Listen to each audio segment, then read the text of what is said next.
Hey, it's Pastor Justin. I'm here with another Snapshots from the Bible. And as you might see, if you've been outside this week, especially, it's kind of getting a little crazy out there again. With new restrictions slamming down on Western New York, there have been a lot of panic buying, a lot of last minute things that people are trying to do before all these restrictions go into place. And I was in the supermarket this past week, and it was a madhouse. People doing the same thing that they did this past spring, just panic buying, shoving off stuff off shelves.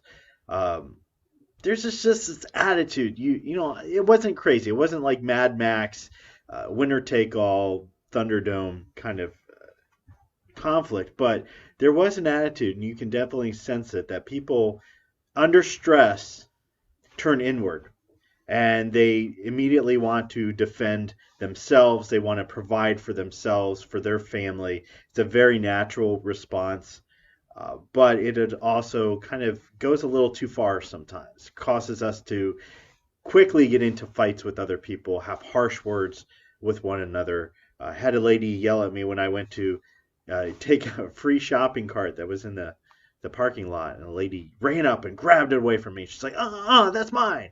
I'm like, okay, it's yours. It's fine. Uh, but it reminded me of just made me think about how we act when we're under stress.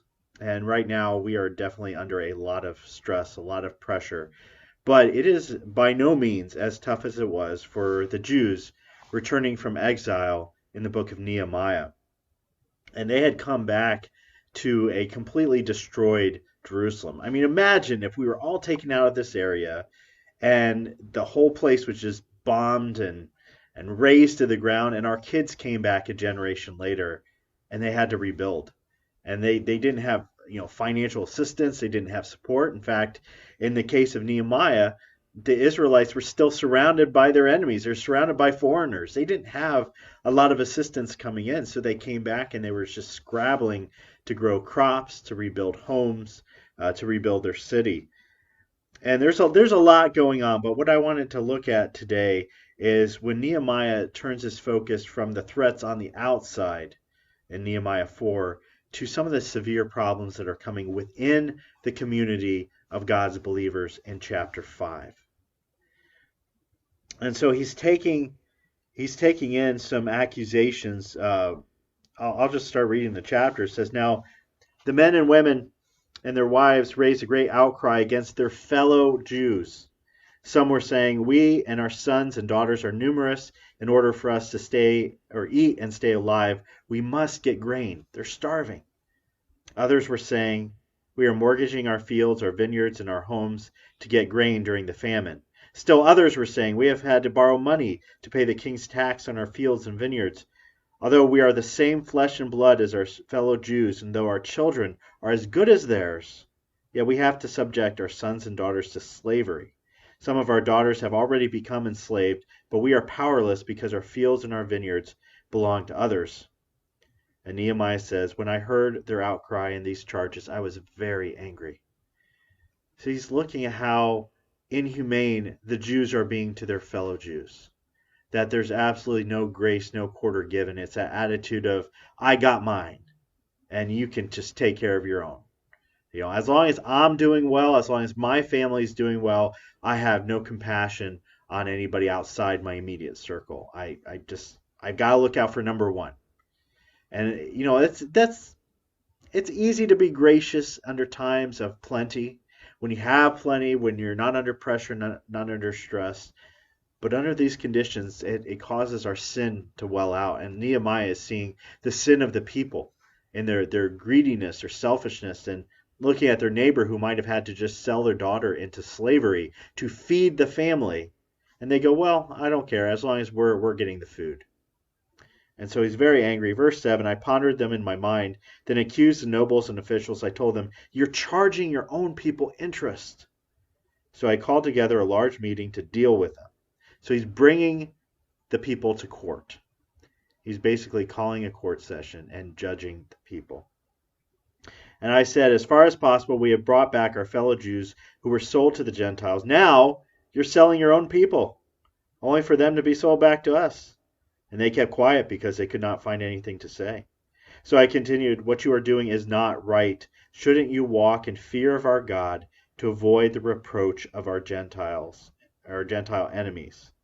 I and my brothers and my men are also lending people money and grain, but let us stop charging interest. Give back to them immediately their fields, vineyards, olive groves, and houses, and also the interest you're charging them 1% of the money, grain, new wine, and olive oil. So Nehemiah looks around. He says, listen, I'm even calling myself to repent. We're lending things to people, but we're also charging interest. We're putting a burden on them that they cannot bear. So he says, well, lend stuff to them, but don't charge interest. Give them that interest back. Let's make this not a huge burden on them. If you're going to lend something to somebody, you can't expect that back. But what Nehemiah is doing here is he's reminding them of the law. The law of Moses required people, whenever the Jews were dealing with fellow Jews, they had certain rules in place to avoid unfairly exploiting and charging usury, which is excessive interest, and taking economic advantage of their fellow Jews. And so he's saying we're doing that right now. And people looking on the outside in are going, they're no better than anybody else. Look how they're treating each other. These so-called people of God, they're just like us. Nehemiah says, no, we need to be held to a higher standard of God. We need to repent. And to their credit, the people say, we'll do it. We'll give it back. We repent. It's one of those little bright spots of the Bible. You go, they get it. They're repenting. They're making God happy. And as we've been talking through Ephesians and looking at how the church functions in our services these past couple months, this actually goes with that theme that the church needs to be supportive of one another, especially during times of stress, because people are looking at us. They're watching Christians. You might not think that, but they are looking at Christians. They are looking at the church to see, what do they do under times of stress? Are they still gracious? Do they still give? Do they still care? Or do they adopt the same attitude as everybody else in the world and say, well, I got to get mine, and I don't care about you. I don't even care about my fellow Christians. I think right now we're seeing a lot of people definitely cracking a little bit under stress, under strain, some tempers flaring. I'm just calling upon all of us, myself included, to follow Nehemiah's example, to be gracious toward God's people, especially loving toward everyone, but especially loving toward our church brothers and sisters, that we may be a good example to those on the outside, that we may shine and point people to the gospel instead of pushing them away. So that's what I'm taking away from Nehemiah 5 today. Also, if you happen to lend somebody an olive grove, don't charge them interest. Just good common sense advice. All right, have a good day. God bless.